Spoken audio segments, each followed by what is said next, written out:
आज है 21 मार्च 2026 दिन शनिवार। नमस्कार, स्वागत है आपका डीजे न्यूज लाइव में। चलिए देखते हैं देश और दुनिया की बड़ी खबरें।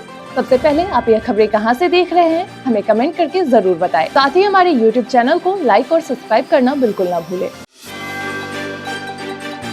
देश में गैस संकट का असर अब आम लोगों की रोजमर्रा की जिंदगी पर साफ दिख रहा है। छोटी छोटी चीजें जैसे चाय, समोसा और थाली के दाम बढ़ गए हैं। कई होटल और रेस्टोरेंट्स ने अपने मेन्यू में बदलाव किया है ताकि गैस की खपत कम हो सके। मटन और लंबा पकने वाले व्यंजन अस्थायी रूप से बंद किए जा रहे हैं। यह संकट सीधे तौर पर आम आदमी की जेब पर बोझ बढ़ा रहा है। करीब 6 साल बाद लिपुलेख दर्रे से भारत चीन सीमा व्यापार फिर शुरू होने जा रहा है। यह फैसला सीमावर्ती इलाकों के व्यापारियों के लिए बड़ी राहत लेकर आया है। इस बार व्यापार सड़क मार्ग से होगा, जिससे यात्रा आसान और तेज होगी। पहले जहां 100 किलोमीटर पैदल चलना पड़ता था, अब सिर्फ 2 किलोमीटर चलना होगा। इससे स्थानीय अर्थव्यवस्था को नई रफ्तार मिलने की उम्मीद है। ईद उल फितर पूरे देश में हर्षोल्लास के साथ मनाई जा रही है। मस्जिदों में बड़ी संख्या में लोगों ने नमाज अदा की और एक दूसरे को गले लगाकर मुबारकबाद दी। राष्ट्रपति और प्रधानमंत्री ने भी देशवासियों को शुभकामनाएं दी। यह त्योहार भाईचारे, एकता और दान की भावना का प्रतीक माना जाता है। देश भर में शांति और सौहार्द का संदेश दिया गया। वहीं भोपाल में ईद की नमाज के बाद कुछ जगहों पर अमेरिका और इजराइल विरोधी नारे लगे। शिया समुदाय के लोग काली पट्टी बांधकर इमामबाड़ा पहुंचे, जहां उन्होंने विरोध दर्ज कराया। प्रशासन ने स्थिति को कंट्रोल में बताया है और शांति बनाए रखने की अपील की है। साथ ही सुरक्षा व्यवस्था और कड़ी कर दी गई है। सुप्रीम कोर्ट ने तलाक के एक अहम मामले में बेहद महत्वपूर्ण टिप्पणी की है। कोर्ट ने साफ कहा कि पत्नी का खाना ना बनाना या घरेलू काम ना करना क्रूरता नहीं माना जा सकता। बेंच ने कहा, शादी बराबरी का रिश्ता है, यहाँ पति पत्नी दोनों की जिम्मेदारी होती है।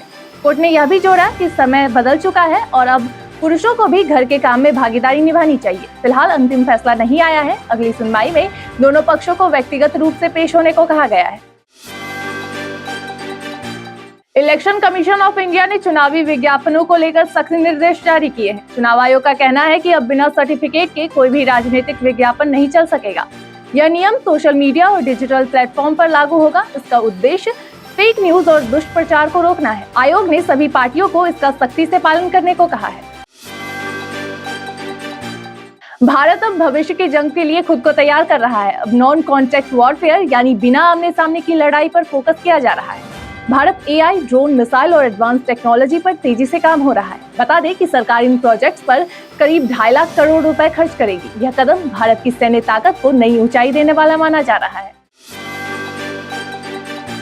एयर इंडिया की एक बड़ी चूक सामने आई है। दिल्ली से वैंकूवर जा रही फ्लाइट को गलत विमान भेजे जाने के कारण बीच रास्ते से लौटना पड़ा। करीब 300 यात्री 7 घंटे तक उड़ान में रहने के बाद वापस दिल्ली पहुंचे। बता दें, कनाडा में उस विमान को उतरने की अनुमति नहीं थी। एयरलाइंस ने इसे ऑपरेशनल गलती बताया और यात्रियों को वैकल्पिक व्यवस्था दी।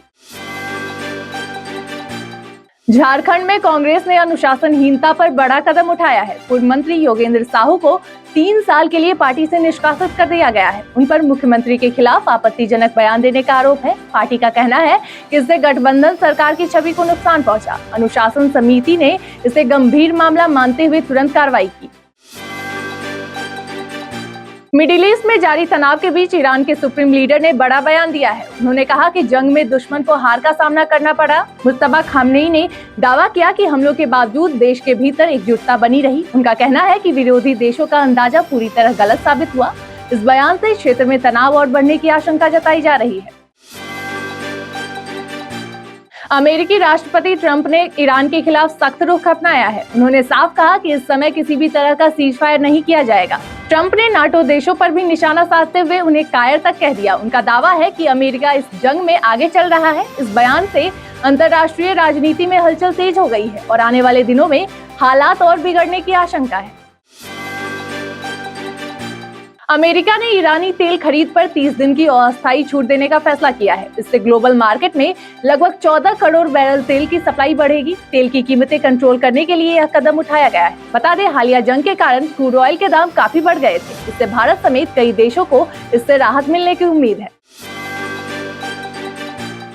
यूपी के कानपुर में सरकारी अस्पताल में एआई आधारित स्मार्ट बेड लगाने की तैयारी है। ये बेड मरीज की हालत बिगड़ने से पहले अलर्ट दे देगा। डॉक्टर और नर्स के मोबाइल पर तुरंत नोटिफिकेशन पहुंचेगा। इससे कोड ब्लू जैसी इमरजेंसी में समय पर इलाज संभव होगा। देखा जाए तो यह तकनीक सरकारी स्वास्थ्य सेवाओं में बड़ा बदलाव ला सकती है।